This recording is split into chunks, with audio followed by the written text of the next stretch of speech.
रात के 3 बज रहे हैं। Los Angeles 1984। एक घर में एक फैमिली सो रही है। एक औरत, एक आदमी और उनके 2 बच्चे। दरवाजे खिड़कियां सब बंद हैं और वो बिल्कुल सुरक्षित हैं, ऐसा उन्हें लगता है। बाहर एक आदमी खड़ा है अंधेरों में और उनके घर को देखे जा रहा है, जैसे उसमें घुसने का तरीका ढूंढ रहा हो, जैसे सारी चीजें मेंटली नोट कर रहा हो। वो जानता है कि अंदर लोग सो रहे हैं। वो जानता है कि उसकी आवाज कोई नहीं सुन पाएगा।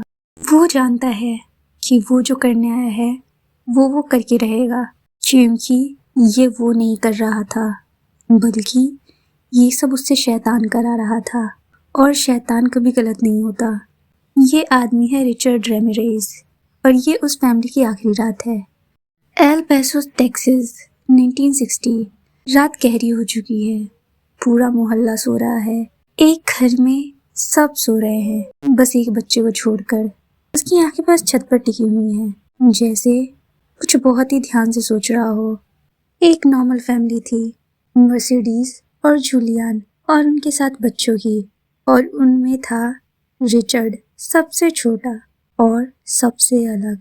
उसका एक कजन था मिंगुअल, जो एक सोल्जर था, वियतनाम वॉर से लौटा था, लेकिन अकेला नहीं, कुछ लेकर।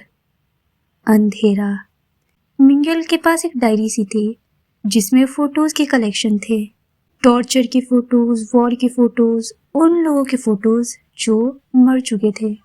वो उन सभी फोटोज को रिचर्ड को दिखाता रात को, जब सब सो जाते, बहुत खुश होके। बाकी बच्चे डर के भाग जाते, पर रिचर्ड वो उन फोटोज को देखता रहता और पास आके देखता। ये सारी चीजें उसे अच्छी लगती थी।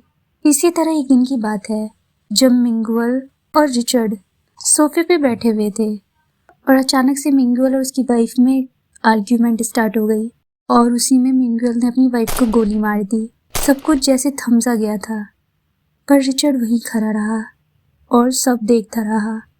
तब वो सिर्फ 13 साल का था। उसके एक्सप्रेशंस ऐसे थे जैसे उसे सब बहुत अच्छा लग रहा हो।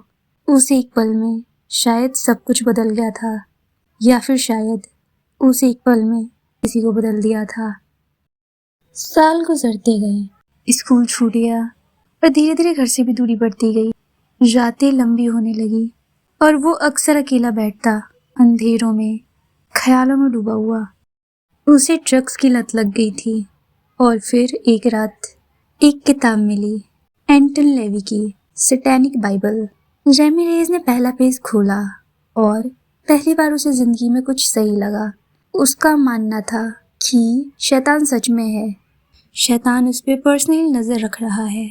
वो शैतान को अपना भगवान मानने लगा था। उसे लगता था कि शैतान चाहता है कि वो मर्डर्स करे और वो शैतान के लिए गिफ्ट है। वो रात को अकेला बैठता अंधेरों में, आंखें बंद करता।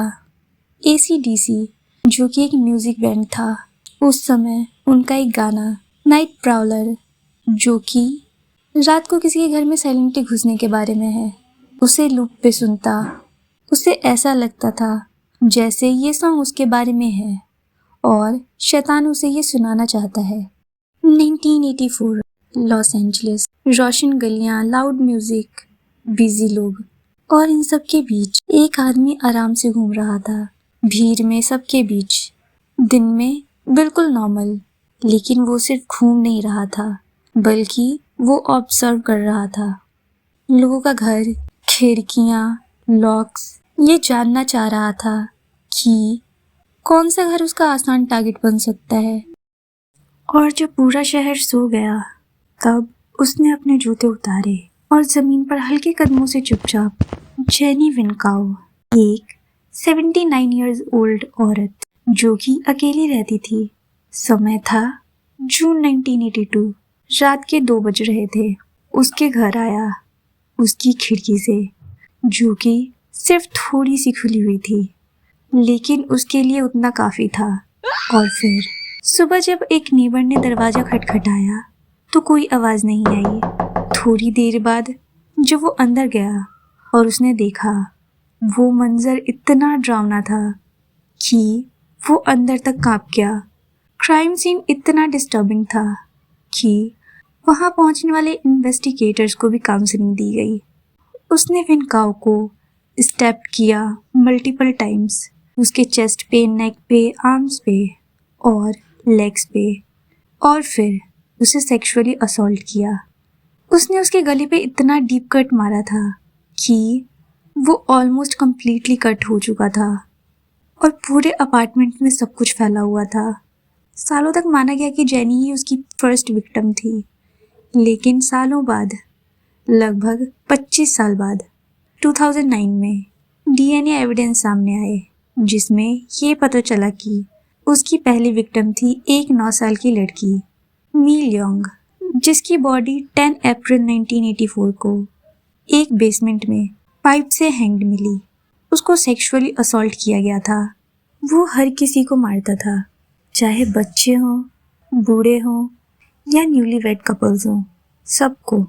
मीडिया ने उसे मिडनाइट स्टॉकर नाम दिया। जो गलियां पहले रोशन रहती थी, अब वो सुनसान हो गई। दुकानों में लॉक्स की सप्लाई एक एक हफ्ते में खत्म होने लगे। एक बार तो लोगों ने मिलके एक ही रात में 100 लॉक्स लगाए।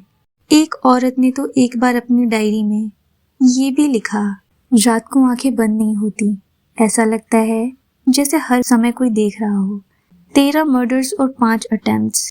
पुलिस के पास अभी भी कुछ नहीं था, बस इतना पता था कि एक साया रात को आता है और सुबह गायब हो जाता है। वो क्राइम सीन पर हर बार कुछ छोड़ता था, हर बार एक निशान। और जो सर्वाइवर्स बच गए, उन्होंने अपनी लाइफ ट्रॉमा में बिताई। ये कहानी यहीं पे ख़त्म नहीं हुई, ये तो अभी शुरुआत थी। आगे की कहानी पार्ट 2 में देखिए।